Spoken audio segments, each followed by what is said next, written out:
Welcome to the most brutal family decision since King Henry VIII started his matrimonial rampage. Good day, I am back with Danish News Daily, and today we are dissecting the royal decree that turned family dinner into a battlefield and grandmother's love into a constitutional weapon. We are talking about the moment Queen Margrethe decided to strip 4 of her grandchildren of their royal titles, and trust me, the fallout was absolutely nuclear. If you love royal drama served with a side of family betrayal, hit that subscribe button and ring the notification bell, because this story has more layers than a Danish pastry.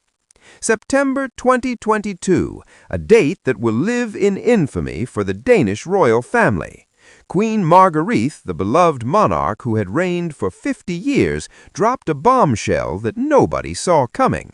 She announced that effective January 1, 2023, 4 of her 8 grandchildren would lose their prince and princess titles, not because they had done anything wrong, not because of scandal, but because Grandma decided the monarchy needed streamlining. Let that sink in for a moment. Imagine your grandmother calling you up and saying, "Darling, I have decided you are no longer quite special enough to keep your name."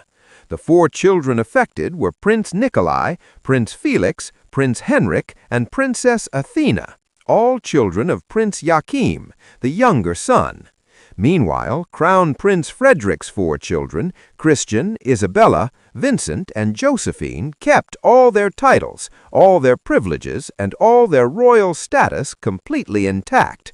The favoritism was so blatant it practically had neon signs pointing at it. The official explanation from the palace was absolutely dripping with that classic royal doublespeak. They claimed this was about giving the children freedom to shape their own lives without the constraints of royal titles, about modernizing the monarchy, about reducing the burden on taxpayers. Basically, every excuse in the royal PR handbook except the truth, which was that Joachim's children were being demoted because they were not in the direct line of succession. Here's the thing that makes this particularly savage. These children had lived their entire lives as princes and princesses. Nikolai was 23, Felix was 20, Henrik was 13, and Athena was just 10 years old. They had grown up with these titles as part of their identity, attended schools as royals, been photographed and scrutinized as royals, and suddenly, poof! They were downgraded to counts and countesses, like some sort of royal clearance sale. The psychological impact on these kids, especially the younger ones, must have been absolutely devastating. Prince Joachim's response was swift and absolutely scathing. The man went public immediately, telling Danish media that his children were harmed by the decision, that he was given barely 5 days' notice before the announcement, and that his relationship with Queen Margrethe was complicated as a result. In royal speak, complicated means absolutely destroyed. This was not just a disagreement over protocol. This was a public family fracture that shattered the carefully maintained image of royal unity. Princess Marie, Joachim's wife and mother to Henrik and Athena, was equally furious. She made it clear that the children were confused, hurt, and struggling to understand why their grandmother would do this to them. The women had to comfort her 10-year-old daughter, who suddenly was not a princess anymore, explain to her 13-year-old son why his cousins kept their titles while he lost his. That is not modernization. That is cruelty wrapped in constitutional reform. But wait, it gets even more interesting.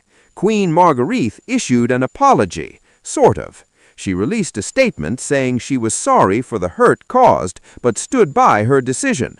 It was the royal equivalent of "I'm sorry you feel that way," rather than "I'm sorry for what I did." The non-apology apology. A classic move that satisfied absolutely nobody and confirmed that the decision was final, regardless of the family devastation it caused. The Danish public was split down the middle. Some supported the modernization argument, pointing to other European monarchies that had successfully slimmed down their royal rosters. Sweden had done something similar years earlier, without quite this level of drama. Others were appalled at the treatment of innocent children who had no say in being royal, and certainly no say in having that status ripped away. The media had an absolute field day analyzing every angle, every family photograph, every public appearance for signs of the growing rift.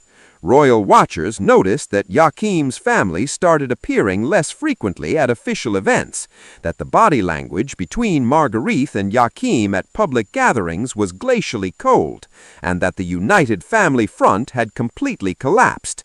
This was not speculation. This was observable fact playing out in real time. The ripple effects of this decision continue to this day. Joachim's subsequent move to America, which he has now confirmed was not voluntary, the strained relationships, the public statements, all trace back to this